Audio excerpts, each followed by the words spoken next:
जन्म कुंडली में जितने भी ग्रहों की चर्चा हम आपसे करते हैं, ये सभी कोई साधारण एंटिटीज नहीं हैं और ये आपके जीवन को बहुत बड़ा क्लिक दे सकते हैं।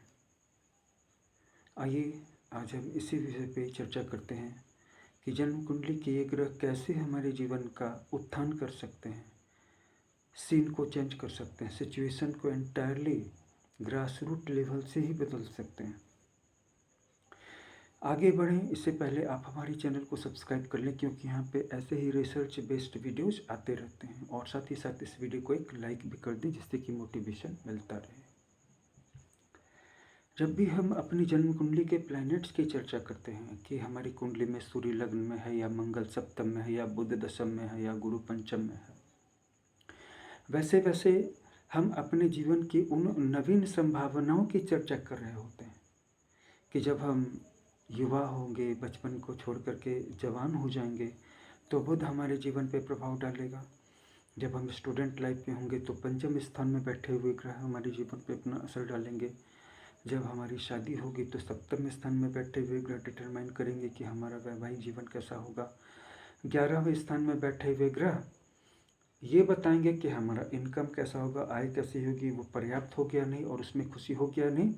और कोई भी काम करेंगे सिर्फ आय का ही लाभ नहीं होता है। जैसे कोई व्यक्ति कहीं गया, उसको सामान मिल गया, तो ये भी एक आय है, ये भी एक लाभ है। इसी तरह नवम स्थान में बैठे हुए ग्रह या नवमेश लॉर्ड वो ये बताएंगे कि आपके भाग्य में जो भी चीज़ें हैं उनका लाभ आपको मिलेगा नहीं। हो सकता है आपके पास रखी रहें।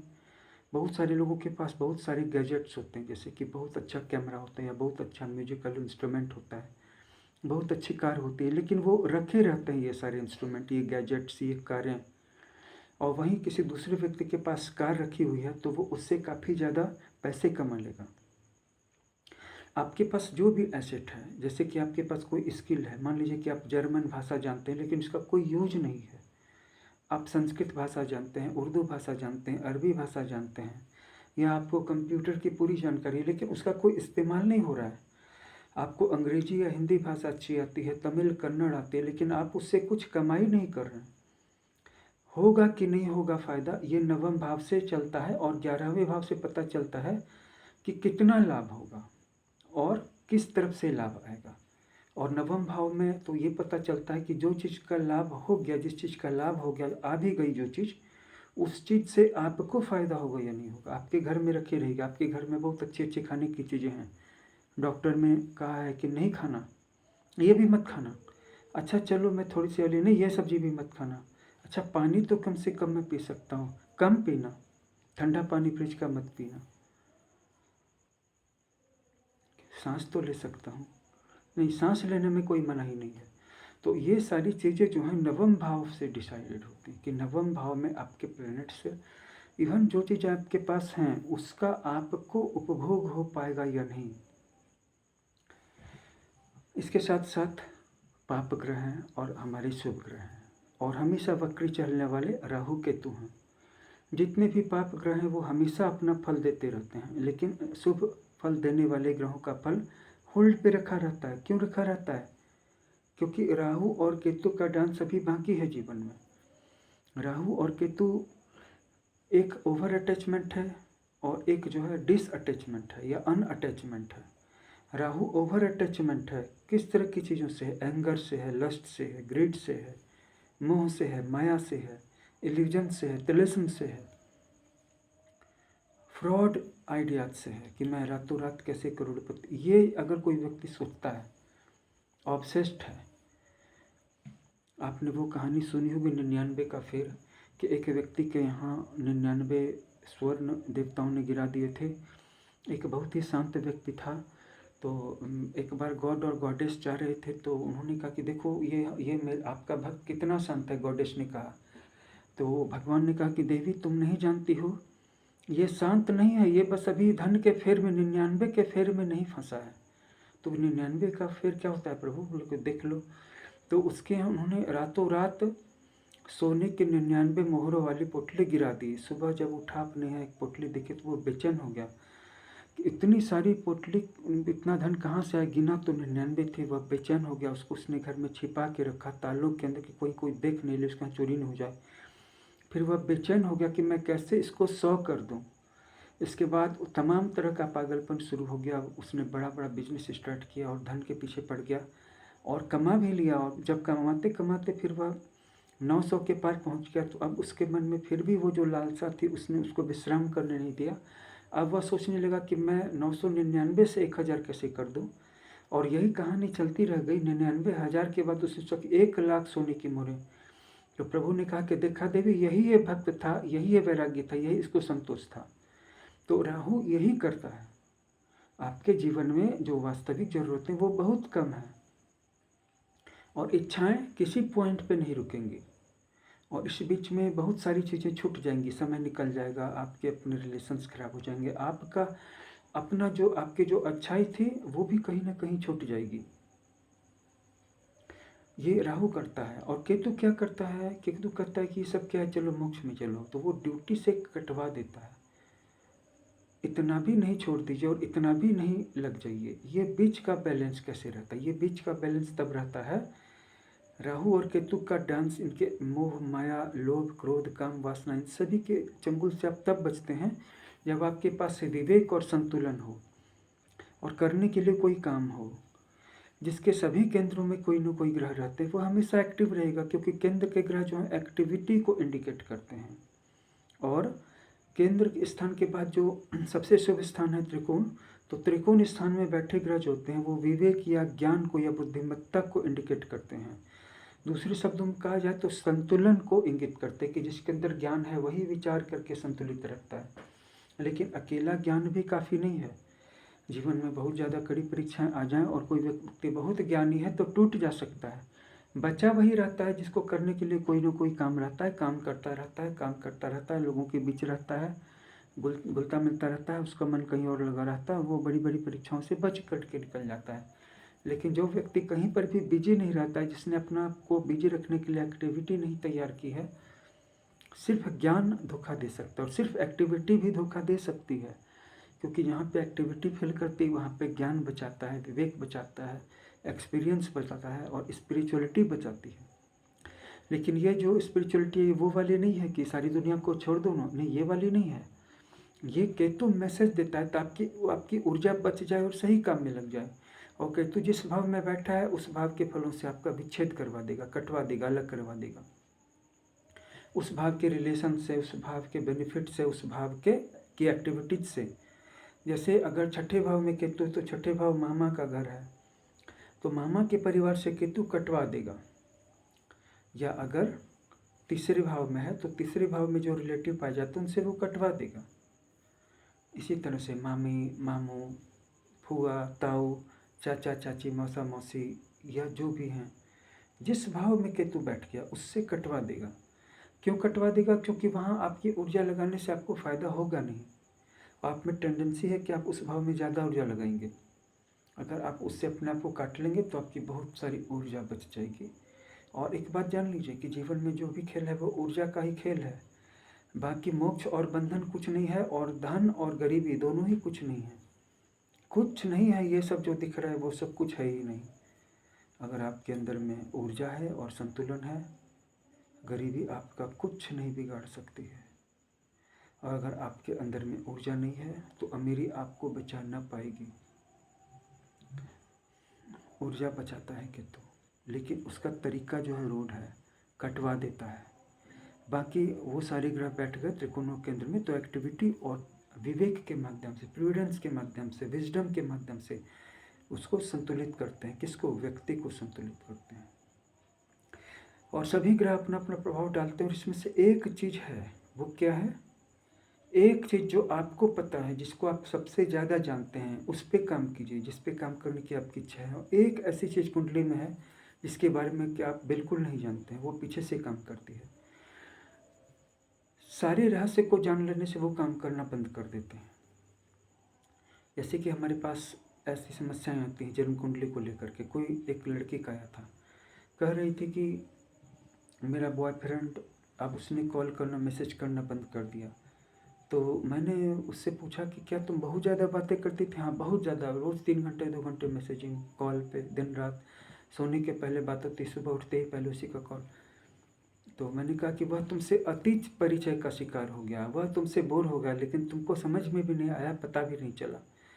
अगर कुछ कम जानता तो उत्सुकता बनी रहती, लेकिन अब सब जान गया तो अब आसानी से छोड़ सकता है। तो बोले कि ये तो मुझे किसी ने नहीं बताया। बोले नहीं, ठीक है, अभी तो ज़िंदगी की शुरुआत है, अभी तो सीखोगी। जब तुम्हारी शादी होगी, जिस किसी से भी होगी, अभी तो तुम्हारे ऊपर पागलपन सवार है कि शायद शादी हो जाए, उसी से हो जाए, वो लौट कर आ जाए। लेकिन बहुत जल्दी ऐसा समय आ जाएगा जब तुम मुझे कहोगी कि अब दूसरा बॉयफ्रेंड आ गया, ये बहुत बात करते, ऐसे बात करूँ कि नहीं करूँ। और तुम बात करने भी लगोगे, अगर मैं उस समय रुकूंगा भी और तुम फिर पूरे पागलपन के साथ उस अपना पूरा समय दोगी, अब फिर वो तुम्हारे बारे में सब कुछ जान जाएगा और फिर वो भी चला जाएगा। तुम कहोगे कि सारे लड़के धोखे देते हैं। ये कहानी बिल्कुल सच की है, ये जो मैं आपको बता रहा हूँ। ये इंदौर की लड़की थी, बस नाम मैं नहीं बताऊँगा। इंदौर एमपी में है और काफ़ी समय तक उस लड़की ने बहुत यंत्रणा झेली। बॉयज का आना, अफेयर का डीप होना, फिर छोड़ के चला जाना। अब जो इतनी देर बात करेगी तो ऐसी कौन सी चीज़ नहीं होगी जो अपने बारे में बता करके एंड अप नहीं करेगी। और ज़्यादा जान गया तो फिर बोर हो गया। पति पत्नी के एक और लड़की थी, वो लड़की दिल्ली में थी, यूपी की मेरठ की थी, लेकिन दिल्ली में थी और कंपटीशंस की तैयारी कर रही थी। वो बहुत ही हाई लेवल की इंटेलिजेंट लड़की थी, उसका नाम गरिमा था। और क्योंकि वो उसका संबंध पढ़ाई लिखाई से था, इसलिए उसका नाम मैं बता सकता हूँ।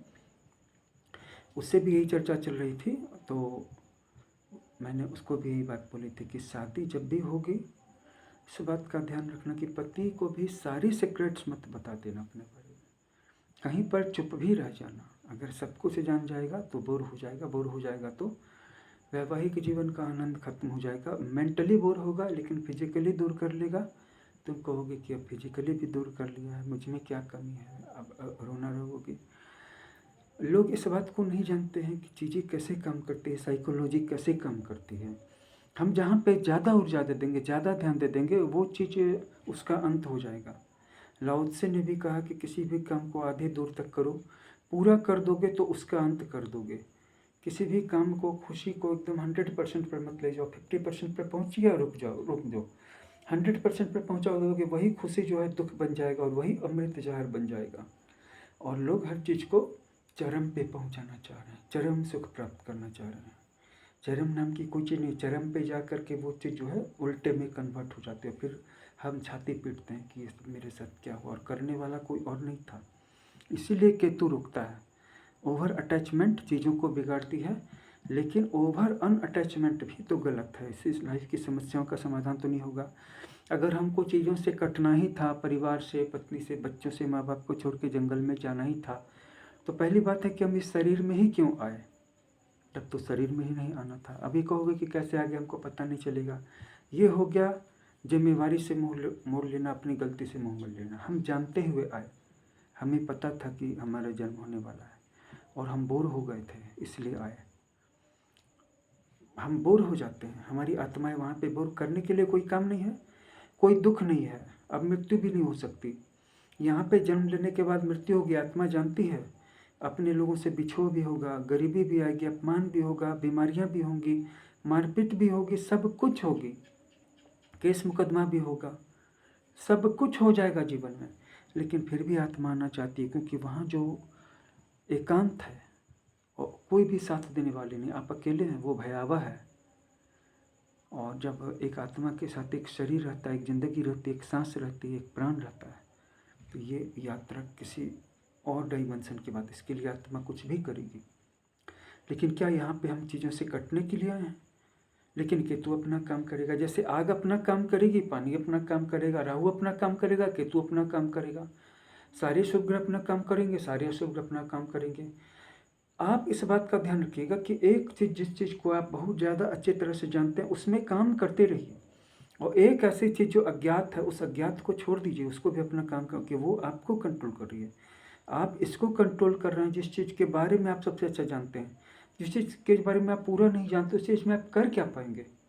और अगर आप एक साथ पियानो भी बजाएंगे और एक्टिंग भी करेंगे तो दोनों नहीं कर पाएंगे।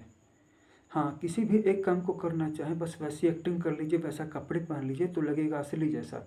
लेकिन अब आप कहिएगा कि मैं फुटबॉल भी खेल लूँ और टेनिस भी खेल लूँ, ये नहीं हो पाएगा। कोई एक ही चीज़ कर पाइएगा। लोग बहुत सारी चीज़ें एक साथ कर रहे हैं और ऐसा उनके साथ है जैसे कि 2 स्वभाव राशियाँ हैं, मिथुन, कन्या, धनु और मीन। लग्न पड़ गया या सूर्य उसमें पड़ गया, चंद्रमा पड़ गया, या 2-3 ग्रह इसमें से किसी राशि में बैठ गया, जेमिनी में बैठ गए, वर्गो में बैठ गए, सजिटेरियस में बैठ गए या पिसीज में बैठ गए, हो गया बंटाधार। 2-3-4 काम की बात करते वहाँ तो 200-400 काम करने वाले लोग आ गए। हर साल 25 तरह के नए काम करेंगे और 10 साल में 200-250 तरह के काम कर लेंगे। मुझे माफ़ कीजिएगा, मैं एक एक राशि के बारे में बताऊंगा तो ये वीडियो बहुत लंबा हो जाएगा और शायद मैं कहीं कहीं पे बता भी चुका हूँ। लेकिन जो भी व्यक्ति एक काम को करता है, थोड़ी समय तक तो दिक्कत होती है लेकिन फिर वो सक्सेसफुल हो जाता है। और एक तरह का काम करने में स्थिर राशियाँ अच्छी हैं, जैसे वृष राशि स्थिर है, सिंह राशि स्थिर है, कुंभ राशि भी स्थिर है। जो राशियाँ स्थिर हैं वो बहुत अच्छा परफॉर्मेंस करती हैं लाइफ में, वो दूसरों के लिए माइलस्टोन बन जाती हैं। और वो ऐसी राशियों को हैंडल नहीं कर सकती हैं जो चंचलता का प्रदर्शन करती हैं, और जो चंचलता का प्रदर्शन करती हैं वो राशियाँ तो रोती ही रहेंगी। मेरा मैसेज ये है, अपनी जन्म कुंडली के हिसाब से आप सेट कर सकते हैं। अगर आपकी जन्म कुंडली में कुछ है तो उसको बताने के लिए हम हैं यहाँ पे, लेकिन अपनी जन्म कुंडली में जो आपका प्लेनेट सबसे पावरफुल है उसके काम को पकड़िए, सक्सेसफुल हो जाइएगा। और लेकिन एक ही काम को कीजिएगा, 2 काम को भी कीजिएगा तो नहीं होगा। और राहु और केतु के बीच में रहिए, एकदम राहु के जैसा भी मत हो जाइए, एकदम केतु के जैसे। ज़्यादा अटैचमेंट भी ठीक नहीं और ज़्यादा डिसअटैचमेंट, सबसे अलग हो जाना भी ठीक नहीं है। मिलते हैं अगले वीडियो में एक और नए टॉपिक के साथ। अपना ख्याल रखिए। धन्यवाद। जय श्री राम।